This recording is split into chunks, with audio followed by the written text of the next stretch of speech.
Le Cambodge, 9 millions d'habitants, est pris en tenaille entre la Thaïlande, 60 millions d'habitants, et le Vietnam, 74 millions. Voici la rue Monivong, l'artère principale de la ville.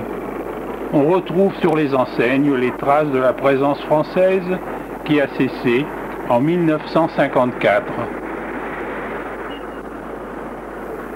La gare n'a pas grande activité.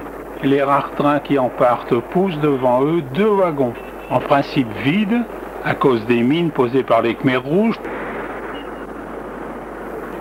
Dirigeons-nous vers le quartier du Palais Royal. Derrière ce mur se trouve le Palais des Rois. Son accès est interdit, mais on pourra visiter la pagode d'argent. Les caméras ne sont pas admises au-delà du mur. La pagode d'argent tire son nom du fait que son sol est couvert de dalles en argent métal. 5 tonnes d'argent. Des tapis recouvrent le sol pour protéger les dalles d'argent et il faut se déchausser pour entrer. Une partie du trésor royal est exposée dans cette pagode. Je me demande combien il a fallu exploiter de millions d'hommes pour amasser toutes ces richesses. Il faut dire qu'ici, encore aujourd'hui, la richesse ne se partage pas. Elle fructifie dans les poches d'un petit nombre.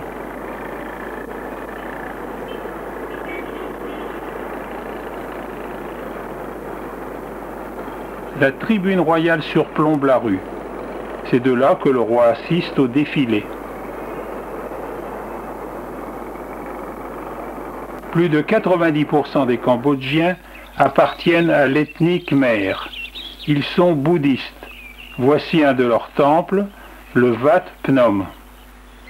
Dès qu'on s'éloigne du quartier du Palais Royal, on découvre la misère de la ville. Allons un peu plus loin, il y a un marché. Les marchés sont les lieux les plus vivants des villes et villages du monde entier.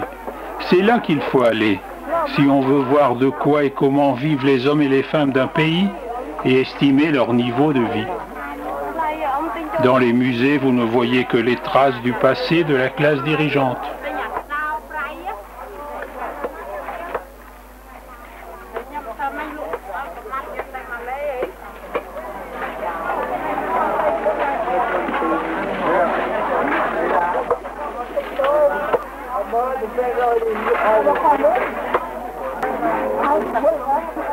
À l'occasion d'un mariage, cette voiture de location a été décorée de rouge, la couleur du bonheur.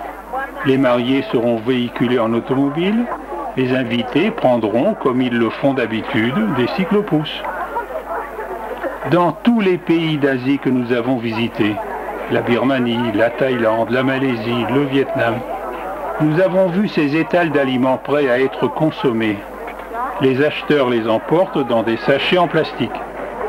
Ah, si le cinéma pouvait restituer les odeurs, vous en auriez l'eau à la bouche, tant la citronnelle, la coriandre, le tamarin, la menthe, le citron vert et autres condiments que nous ne connaissons pas parfument ces préparations exotiques. D'où peuvent bien venir ces paniers? Vous le saurez tout à l'heure. C'est avec sympathie que ces gens nous regardent. Pourtant, les étrangers leur ont surtout apporté du malheur ces dernières décennies. Depuis le départ de la France en 1954, ils ont connu les bombes américaines, les atrocités des Khmers rouges soutenues par la Chine, l'invasion militaire vietnamienne, leur ennemi de toujours. Aujourd'hui, ils voient arriver des hommes d'affaires, des Thaïs, des Chinois, des Japonais, pour ne citer que ceux-là, qui veulent mettre à sac les ressources naturelles de ce malheureux pays.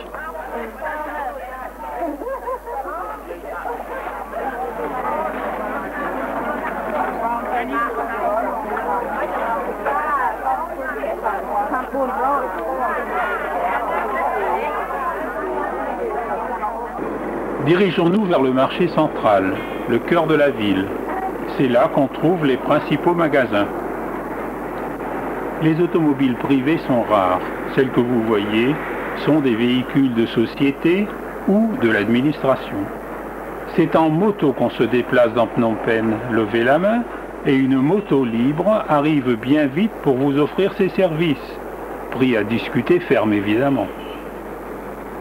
Quand ils sont plusieurs, ou s'ils ont des produits à transporter, les Cambodgiens prennent un cyclopousse.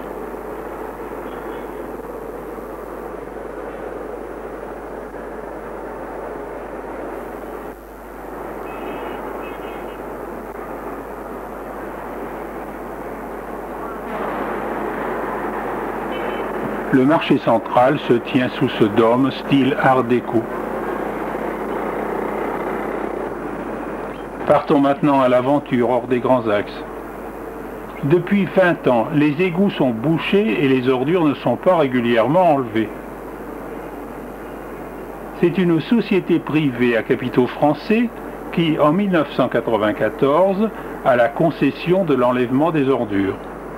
Elle doit le faire gratuitement aux alentours des bâtiments publics et ailleurs se faire payer par les riverains.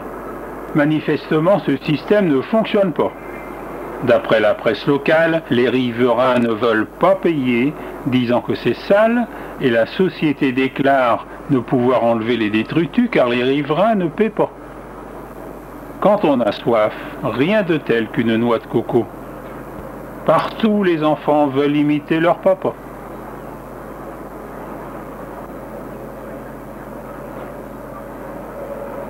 Ces maisons abritent aussi des petits ateliers.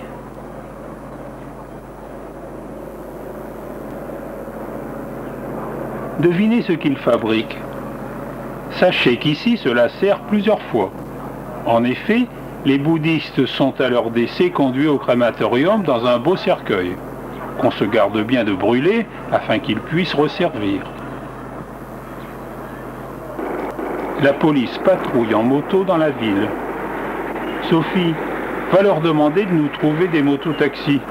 Et nous voici en route pour visiter le S21.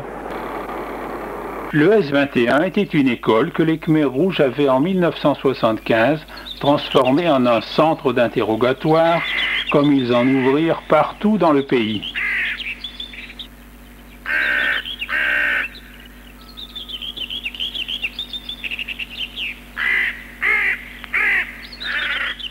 Cette violence sanguinaire se retrouve dans les films produits par les Asiatiques, comme en témoignent les affiches qu'on peut voir ici et dans les pays voisins.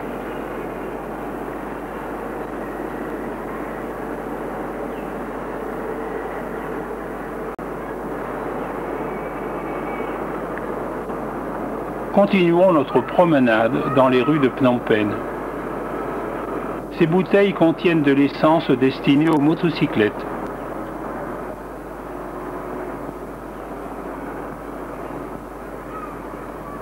Tiens, j'ignorais qu'Alain Delon produisait des cigarettes.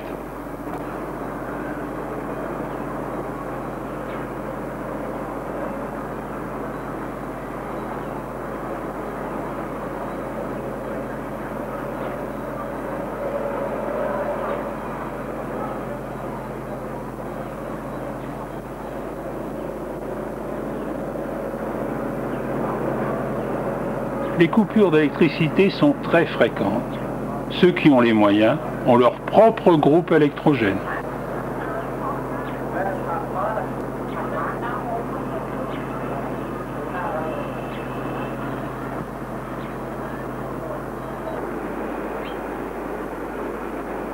La municipalité, sous le prétexte que c'est mauvais pour le tourisme, lutte contre la prolifération des vendeurs et vendeuses de toutes sortes qui s'installent sur les trottoirs.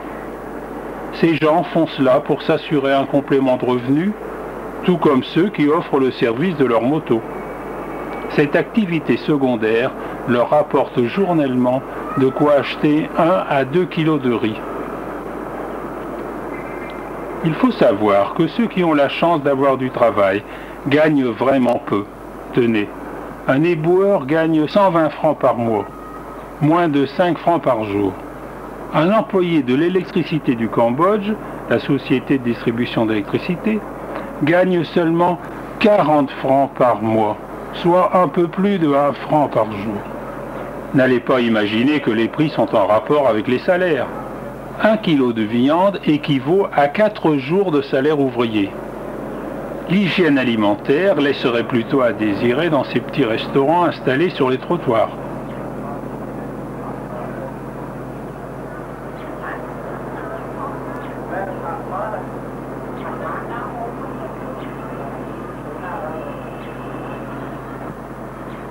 Voyez cette glace pilée à la main.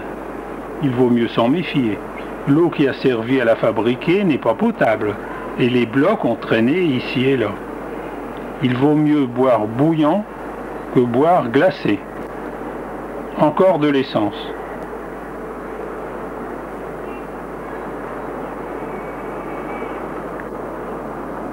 Voici le quartier vietnamien. Certains vivent sur des barques, d'autres occupent des maisons sur pilotis le long de cette berge. Inondé en période de mousson, cela devient un village lacustre.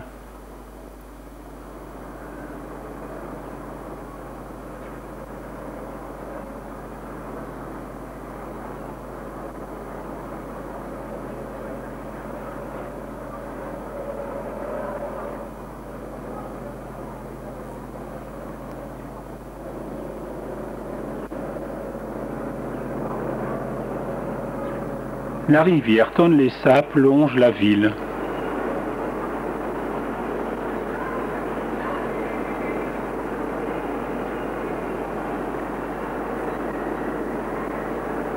On s'y lave en famille car toutes les maisons n'ont pas l'eau courante.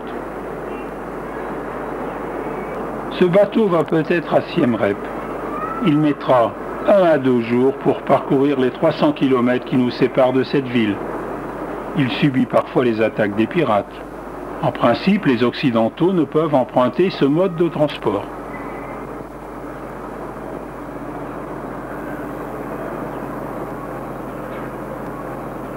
Le bateau blanc, visible au loin, est un casino. Quel est son objet? Distraire les nantis? Blanchir de l'argent? Je me le demande.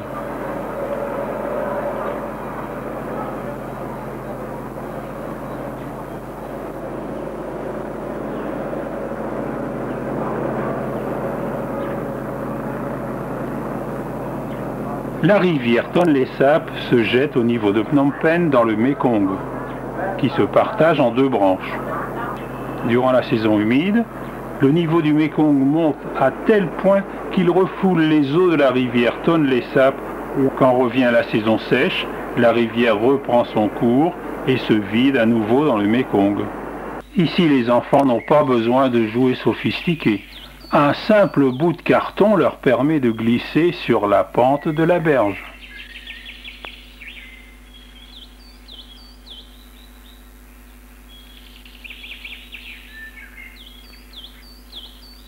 La rue numéro 355.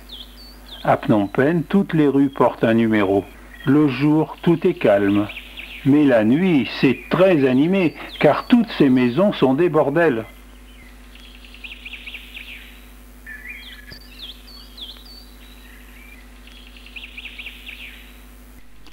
Ici, pas d'eau courante. Pour faire un brin de toilette, la fille puisera une gamelle d'eau dans une jarre croupissante. De quoi être inquiet quand on sait que la montée du sida et l'hygiène vont de pair. On compte une centaine de bordels dans la rue numéro 355. Prostitution, pédophilie, trafic d'armes et de drogue sont des activités illégales mais courantes au Cambodge.